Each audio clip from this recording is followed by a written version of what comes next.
Let's bring in Michael Blake now, founder, CEO of Atlas Strategy Group, which focuses on bringing equity and justice to scale.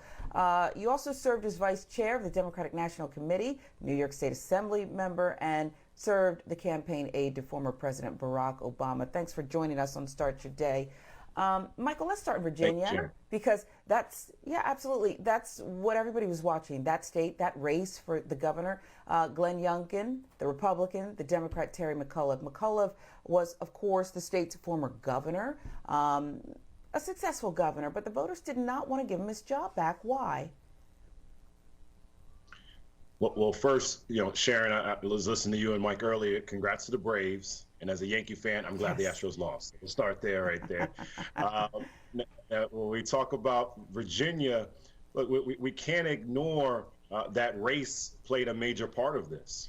The numbers, when you break them down, 55% of people living in Virginia believe the economy was going in the right direction. However, they decided to go with Youngkin over McAuliffe, which doesn't make much sense. Why would you decide to go against a Democratic governor and Northam and Democratic policies there? I still am trying to make sure people grasp the fact that people are talking about critical race theory, and most people can't even explain critical race theory, shows how the Republicans were able to win, because they made this about race when we weren't talking about our record. And then you see the losses that happen across the Commonwealth of Virginia. You have to be very concerned, because at the end of the day, voters made a decision that it didn't matter about them currently having jobs. It didn't matter that the economy was going in the right direction in their own viewpoint. What mattered to them was someone telling them, you should be afraid about these Democrats when it comes to race. And if that's not a wake-up call at 6 a.m., I don't know what else needs to be one. How much of it had to do with statements made about schools and the message that McAuliffe pushed versus the discipline of Youngkin? How much did it have to do with that? Well, it was both of those points, Sharon. When you think about how education was the second issue that people cared about, second to the economy, and they overwhelmingly decided to vote for Youngkin. Obviously, that is relevant there. And then the mishap that we can't ignore when describing, as McAuliffe did, about parents not being control around the curriculum. Parents don't want to hear that. You never want to hear that you don't have control what's happening in your kid's life. And so, yes, Youngkin was very disciplined, but let's also be clear. Even though he didn't say Trump's name and claim Trump by name, this was the embracing of Trumpism. This was the embracing of Trump policies. He didn't say, hey, former President Trump, don't have this tele-rally that could be beneficial to me.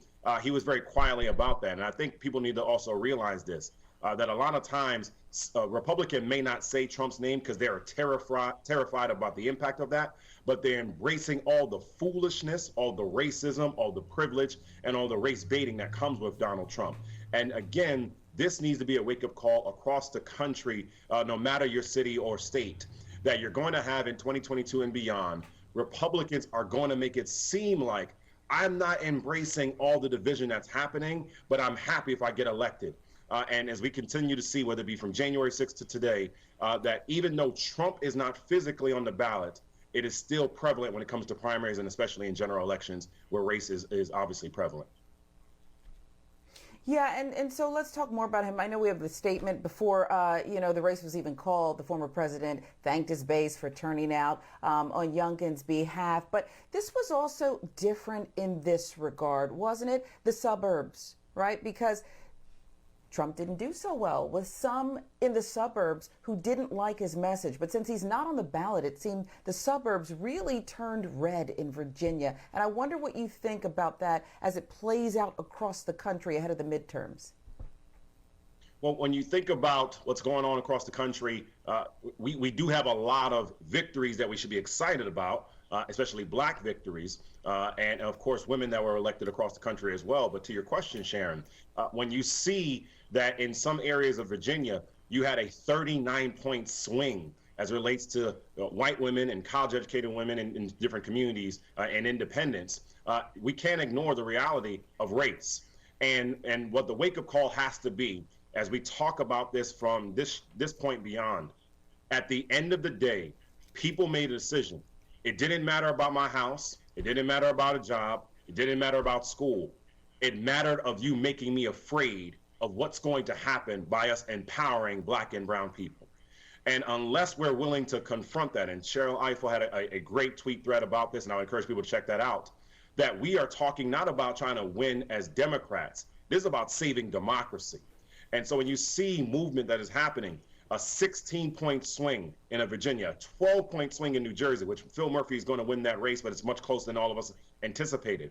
You have to understand and appreciate, all of us, that at the end of the day, if people are still afraid of what happens when Black and brown people and our principles are empowered, then that is the deeper ideology that we have to confront. Now, that does not mean we don't have reasons to celebrate and not reasons to focus. We saw what obviously is going on in Atlanta with the mayoral race, and seeing what's going on with Felicia Moore and Andre Dickens and former Mayor Reed. We see what's happening in Buffalo with Byron Brown and India Walton. We see here in New York City, we're going to have Eric Adams as our next mayor. What we see Justin Bibb in Cleveland. We have reasons to be excited when it comes to what's going on. We see in Boston with Michelle Wu, we're excited about her. But we recognize at the end of the day, Virginia, New Jersey racism is prevalent. Yeah, and let me challenge you because, you know, Virginia also had that historic win, Winsome Sears, but she's a Black conservative woman who embraced a lot of the policies of former President Trump. But I want to go back to Minneapolis and this defunding the police. That did not go. The voters said no. They rejected it soundly. So how does that play out across the country, and this message from the more liberal wing of the Democratic Party who was looking, the progressives, looking for so much change? Do they have to recalibrate at this point? Absolutely. We can't ignore that. To the point you made about Virginia, of course, well, we recognize that win, but I also think we can recognize that people made a swing as it relates to Republican votes across the board. For Minneapolis, you know, at the end of the day, people are not comfortable with the premise of what happens when you defund the police without a plan and without the comfort of what are we moving for. Now, in Minneapolis, the premise was ending the current police department, having a public safety entity being created. However, still, when people are reflecting on this, yes, what you want to have happen is you're sick and tired of racist cops coming after you, especially as a Black man who I've endured police brutality twice in my life. You want to have accountability. But people are still also saying, I want to make sure we actually have a police presence that can actually keep us safe. And so we have to recalibrate, and we have to recognize going into 2022 that these were wake-up calls in a very real way. At the end of the day, people want to know, yes, I want to feel safe, I want to feel secure, I want to feel supported. But at the end of the day, ending a police department is not going to be messaging in its own right to be successful for us as Democrats. Yeah, people want to be safe. People want their rights protected. How do we get there? How do we get there remains that outstanding question. Michael Blake, we thank you. Thanks for starting your day with us.